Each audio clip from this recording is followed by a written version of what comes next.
Would be for Nabeel. Can you explain with logic and a rational way the concept of the Trinity? Yes. Great. Next question. No, that's a very good question because it is so idiosyncratic to the Christian faith, and it is extremely important to understand. When I first wrestled with the Trinity, I found it to be very difficult. In fact, I was taught that the Trinity was veiled polytheism. Being raised in a Muslim home, especially with verses from the Quran like Surah Al-Ma'idah, verse 73, it made it pretty clear to me that the Trinity is a belief in three gods, not one. And when I asked the average Christian to explain what the Trinity was, I usually didn't get anything more than a blank stare. And they would say, well, it's 3 in 1. And I'd say, well, what does that mean? You know, it's 3 in 1. It's like, well, that's a shampoo, not God. Tell me, what do you mean 3 in 1? And generally speaking, I wouldn't get a response. I'm going to cut to it so that we can have more questions.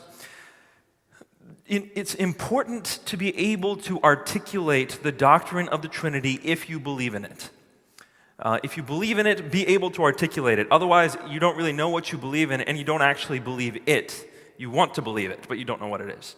So be able to articulate the doctrine of the Trinity. The doctrine of the Trinity is the belief that God is one in being and 3 in person. 1 in being and 3 in person. So right off the bat, it's not a contradiction. Because if I were to say it's 1 in being and 3 in being, that is a contradiction. It's 1 in being and 3 in person. So what's the difference between a being and a person? A being is that quality or that essence or that substance, whatever you want to call it. A being is that which makes you what you are. And a person is that quality or that essence that makes you whom you are. So a being is that which makes you what you are. A person is that which makes you whom you are. Now, what kind of a being am I? Thanks for the vote of confidence. I appreciate that. Human being. I'm a human being, just so you know. Now, who am I? I am Nabeel Qureshi. So what I am is a human being. That's my being. Who I am is Nabeel. That's my person. The two are not the same thing. All of us in here share essentially the same type of being that we are. We are human beings, but none of you share essentially the same kind of person that I am. We're all different persons. So the characteristic of a being is very different from that of a person. I am one being with one person. God is one being with 3 persons, Father, Son, and Spirit. Is there anything like that on this earth? No.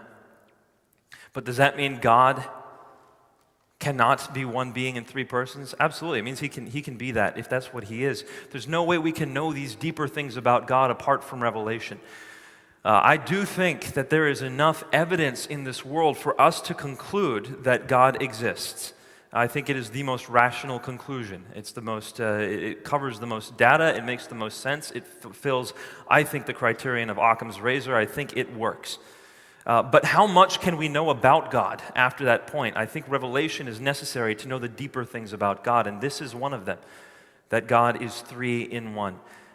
Tied in with this concept then of Trinity is also the idea of the persons of God. What does it mean for Jesus to be the Son of God? What does it mean for God the Father to be the Father? These are different roles in the Trinity, and oftentimes people see the term Son and then impute inferiority to the Son. In a sense, that's accurate to do. So let me put together some Bible verses for you, because especially when I debate Muslims or dialogue with them, these issues come to the fore, as they did with me when I was a Muslim. Some people will say that Jesus says things like in the Gospel of John, he says, the Father is greater than I. How is it possible that Jesus is God when he says, the Father is greater than I?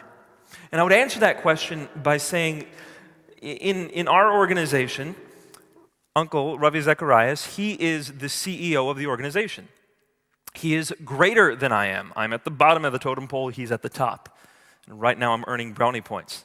So he is greater than I am, but he is a human, just as I am. So his being is essentially equal to mine. He's a human being, I'm a human being, we're equal in that sense, but his role is greater than mine, and I'm inferior in that sense. So when Jesus says the Father is greater than I, the being is equal, the role is different.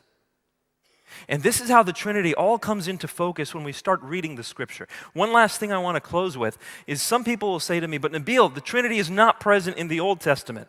This is something new that Christians came up with. I don't think so. I think when you start reading the Old Testament a bit more carefully, now through the lens of clarity that we have from the New Testament, you start seeing it in the Old Testament. And people might say, where? Where did we start seeing the Trinity in the Old Testament? I see it in the first verse of the first chapter of the first book of the Bible. Genesis chapter 1, verse 1. It says, in the beginning, God created the heavens and the earth. Well, let's take that back into the Hebrew. It says, Elohim created. Elohim is the plural of God. It's gods. In the beginning, gods. But then the word created treats that word as if it's singular. In the beginning, gods created, as if it were singular. So right there at the very beginning of the Old Testament, you have plurality and singularity in the Godhead. You see it again in the very same chapter where it says, we. God refers to himself as we, plurally. How can God refer to himself plurally? And some people say, well, the Queen of England does that. The plural of majesty was not used in Hebrew at that time. It was not convention. And then also when God says, we will create man in our image, male and female, we will make man. Male and female, in his image, and then it goes to plurality once again. Multiple times plurality in the Godhead. I'll end by saying this. In the Shema, this is the statement that Jews would often recite twice a day. Shema Yisrael, Adonai Eloheinu, Adonai Echad. Hear, O Israel, the Lord our God, the Lord is one. Okay, very profound proclamation. The Lord our God, the Lord is one. In a world of polytheism, it's very profound. But that word one, echad, is not used to describe a singularity. It's used to describe something like a cluster of grapes. You would refer to the entire cluster as one cluster. That's what the word echad is. So even in the Shema, we have shades of the Trinity. It's just clarified through the person of Jesus, and it explains so much of what happens in the gospel.